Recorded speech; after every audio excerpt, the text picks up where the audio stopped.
Itong si Leandro Leviste na anak ni Senator Loren Legarda, mga kababayan. Allegedly, hawak niya daw itong tinatago ni Cabral na formula o mga datos ng mga taong involved, mga kababayan ko, sa issue. Totoo ba itong ginagawa niya o sadyang merong problema pangkalusugan, mga kababayan ko? Mga kapatid, ang matindi ho nito, maari hong masuspinde kagaya kay Kong Miao Miao itong si Leviste. Mga kapatid, ano ho ang mga balita na yan, mga kababayan ko? Ito ho, mga kapatid, panoorin nyo ho ang balitang ito. Posibleng maharap sa ethics complaint sa Kamara si Congressman Leandro Leviste. Ayon kay House Committee on Public Accounts Chairman Terry Ridon, dapat klaruhin ni Leviste kung paano niya nakuha ang mga dokumento. Kailangan din daw malaman kung talagang pumayag si DPWH Secretary Vince Dizon na ibigay ang files kay Leviste. Ayan ho, mga kababayan ko. Kasi kung ako ho tatanungin nyo, mga kababayan ko, there is a possibility na magkaroon ng ethics complaint itong si Kong Leandro. Alam ko ang gusto ni Kong Leandro is for good thing. But, mga kababayan ko, like I said, based on the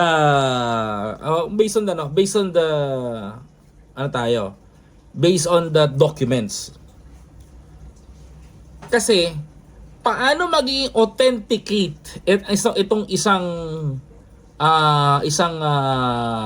dokumento na pinangahawakan ni Leviste kung ang pagbabasihan natin, nako, Tita PB, maraming salamat po, tama kayo doon.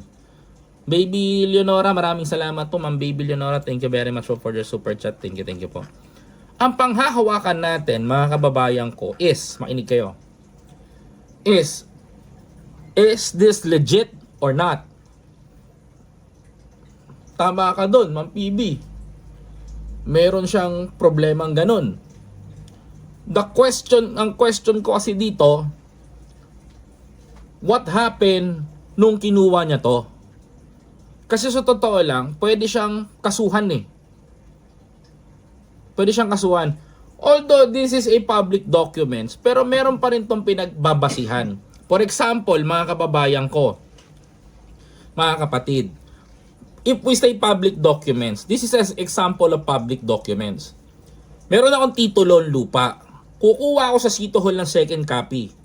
If yung titulo ng lupa nakapangalan sa tatay ko, pumanaw na yung tatay ko.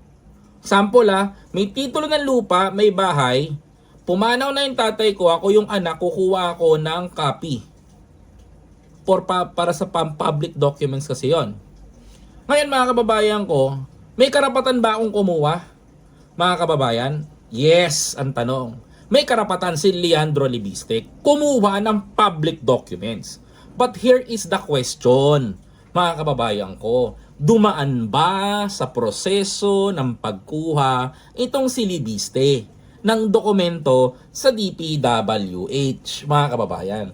Doon ho siya maaatake ng Kongreso. Ethics complaint kung tawagin. Mga kababayan, tama? Mga kababayan ko, correct me if I'm wrong. Tingnan nyo mabuti, mga kababayan ko, ang estado at ang status nito. Tama ba ako? Hindi mo pwedeng gawin sa City Hall na kukuha ka ng titulo na mang-aagaw ka. Kukuha ka doon. Hindi mo pwedeng gawin yon. Kasi meron tayong prosesong tinatawag sa pagkuha ng public documents. Tama ba ako, mga kababayan ko? Mga kapatid? Sa tingin mo, mga kababayan ko, na kung si Cathy Cabral ang kukuhanan niya ng isang dokumento, mga kababayan, kung papansinin ho ninyo, ibibigay ba ni Cathy Cabral kay Leandro Leviste ang isang file na maraming pangalan na nakasulat at ang mga budget ay nandoon? Mga kababayan ko, at sa tingin nyo ba kakatigan ba ni Secretary Vince Dizon ang gustong mangyari ni Leviste?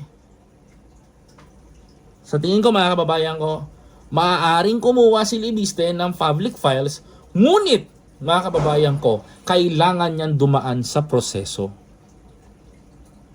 Ngayon, paano ba makakuha ng DPWH public files? Koy, yan ang tanong.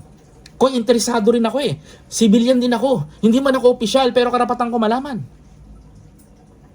Para po sa lahat ng mga Pilipino, nakapublic po sa DPWH website yung mga pondo ng mga lugar ninyo. For transparency and accountability, mga kababayan ko, lahat po ng pondo na pumapasok ho sa inyo at lahat ng mga kongresistang nagkakaroon ng pondo, lalong-lalo na kumukuha ng pondo na nilalaan sa DPWH, nakalagay ho sa website ng DPWH kung saan hong proyekto ang meron ho kayo. Makakakuha ho kayo niyan, makakakita ho kayo niyan at malayan nyo ho ipaprint. But the question is, mga kababayan ko, bakit kinailangan pa ni Leandro Libiste kumuha ng mga files doon sa DPWH? Samantalang nakapost naman sa website yung mga pondo ng gobyerno na inilaan sa mga distrito nyo. Doon nyo mabe-verify, mga kababayan ko, kung meron nga ba talaga na anomalya sa lugar ninyo. Subukan nyo humpuntahan www.dpwh.org.gov.com. Mga kababayan ko, makikita nyo ho dyan, that is public. Nakabalandra ho dun kung saan hong allotment ng gobyerno inilaan yung bilyon-bilyong piso na to. At kung hindi man ho, pwede nyo isumbong sa Pangulo. Tama ho ba ako? Kaya nagtataka ho ako, mga kababayan ko, na sumugod do si Leandro Libiste doon at allegedly, mga kababayan ko, ay paghatakan ho ng papel kay DPWH Undersecretary Catalina Cabral. 'Di ba? Mga kababayan, samantalang kayang-kaya naman kunin ni Leandro yon. Ngayon, mga kababayan ko, ito ho pinakamatindi. Meron ho siyang isang kongresistang inatake sa mga profile na yon. The problem ng pag-atake niya, mga kababayan ko, pagsasanga-sangahin natin, wag ho kayong kukurap. Pagsasanga-sangahin ho natin yung mga kwento at mga balitang ito. Mga kababayan, makinig ho kayo sa akin. Number 1, bakit pa kailangan kumuha ni Leandro Libiste doon sa DPWH samantalang nakapost naman sa website ng DPWH? Second, mga kababayan ko, tama ba yung pagkuha ni Leandro Libiste? Mga kababayan ko, yung pangatlo, mga kababayan ko, matindi. Mga kapatid, ulitin ko hindi ho natin binabanatan si Leandro Libiste, ngunit tayo ho'y nagkukomento lamang. Mga kabayan ko, narinig nyo unang-una yung kay Leandro Libiste, hindi ho tama yung pagkuha niya, dapat ho may proseso. Second, mga kababayan ko, lahat po ng public documents na nilabas ng DPWH, nandiyan dyan ho. Pangatlo, mga kababayan ko, yung sinabit niya na isang kongresista, dito ho siya mahihirapan depensahan, mga kababayan ko. Mahuhuli ho yung dagdag bawas sa tinatawag natin. Kasi ho, mga kababayan ko, meron ho siyang dinawit na isang kongresista mula ho sa Bicol na tila ho ba ay na-red tag ho dun sa mga budget. Ang problema ho dun sa mga budget, mga kababayan ko, is ang matindi ho, hindi pa po kongresista yung nire-red tag po ni Leandro Libiste, mga kababayan ko, nandoon na po sa budget. Ibig sabihin nito, nagkamali ng insert ng pangalan o sinadyang siraan, mga kababayan. Panoorin nyo to. Ani Ridon, kung iligal na nakuha ang mga dokumento, nawawalan nito ng kredibilidad bilang ebidensya. Hindi rin daw dapat gawing venue ang Kamara para sa ebidensya nakuha sa questionable paraan at isinapubliko para magbukhang lehitimo. Isa si Ridon sa mga kongresistang dinadawit ni Libiste sa Cabral Files. Konektado raw ang party ni Ridon na Bicol Saro sa ilang contractor na ginawaran ng mga proyekto sa Kamsur. Pero tinanggi ni Ridon ang paratang. Bakit tinanggi ni Ridon ang paratang, mga kababayan ko?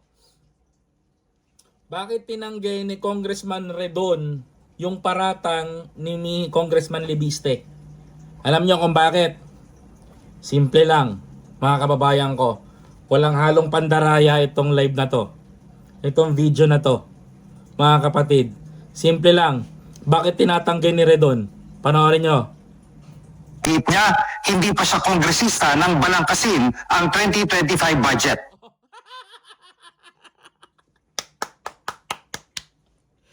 Paano mapapasama sa Cabral Files ang isang tao hindi pa naman kongresista, mga kababayan? Oh, ano? G? O ano, naunawaan nyo na, mga kababayan ko. Paano masasama si Congressman Redon sa Cabral Files? Eh, hindi pa naman siya kongresista nung panahon na yon. At ang pilit na inaano ni Leviste, kasama si Redon, mga kababayan. Oh, ayan na, mga kapatid. Hindi pa siya kongresista, mga kababayan ko, nung mga panahon na yon. Paano siya magkakaroon ng budget doon sa Cabral Files? It means, mga kababayan ko, maliwanag po sa sikat ng araw. Wala talagang saysay yung hawak ni Leviste na Cabral Files. Mga kababayan ko. Oh, kaya nga tama hinala ko eh. May dagdag o bawas yan. Sablay talaga yan. That's it. 'Di ba? Oh, Pulongges Yotman. Tama ka doon. Oh. Kaya nga nabuking siya dito. Buti na lang nagsalita si Redon. Kasi hindi pa naman ako kongresista noong mga panahon na yan. Paano ko masasama dyan? 'Di ba? Paano mo isasama isang congressman na hindi pa naman nakakaupo, tumatakbo pa lamang, may budget na kagad, may insertion na, may allocable na kagad, ganon. Ang lupit, 'di ba? Kung dyan, nagkamali ng paglalagay ng pangalan ni Redon, malamang sa malamang, pilit nilang idadawit si First Lady Lisa. Idadawit nila sa mga pangalan, si E.S. Bersamin, si Amena Pangandaman, si Vince Dizon. Idadamay nila dyan para lang ma-red tag, mga kababayan ko. Sa makatuwid, mga kababayan, nakipag-unahan sila sa pagkuha ng Cabral Files. But suddenly, mga kababayan ko, there is no power, walang katotohanan, mga kababayan, kasi sapagkat, mga kapatid, maliwanag po sa sikat ng araw yung Cabral Files na hawak nito, ni Leviste, ay walang bisa, mga kababayan. At mahirap pong paniwalaan. Oh, yan o. Imagine niyo, biktima ng red tagging. Hindi pa naman congressman, may budget na kagad, may allocable na, may insertion na. Hindi pa nga binoboto ng tao, may budget na kagad. Mga kababayan, ganun po katindi yung hawak na kasinungalingan na files nitong isang kongresista na ito. Oh.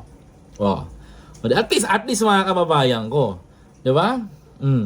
Tama, napahiya siya interview siya. Oo nga, napanood ko nga rin ho. Mga kababayan ko. Tuloy. Oh. Ngayon, alam nyo na. Ano masasabi nyo? Oh, ngayon alam nyo na. Sabi ko sa inyo marami kayong malalaman dito. Marami kayong maiintindihan dito. Hindi ko kayo bibitinin sa kaalaman na do. Ngayon, ako naman, nagbibigay lang ako ng komento. Hindi ko naman sinasabing paniwalaan nyo ako, pero that is my opinion and that is my analysis. Hello mga dilis. Alam mo na, nakarang pinupuri ko pa nga to kasi sabi ko may hawak siya eh. Tapos biglang nalaman ko yung narrative, putya, delikado to. Yari ka dyan.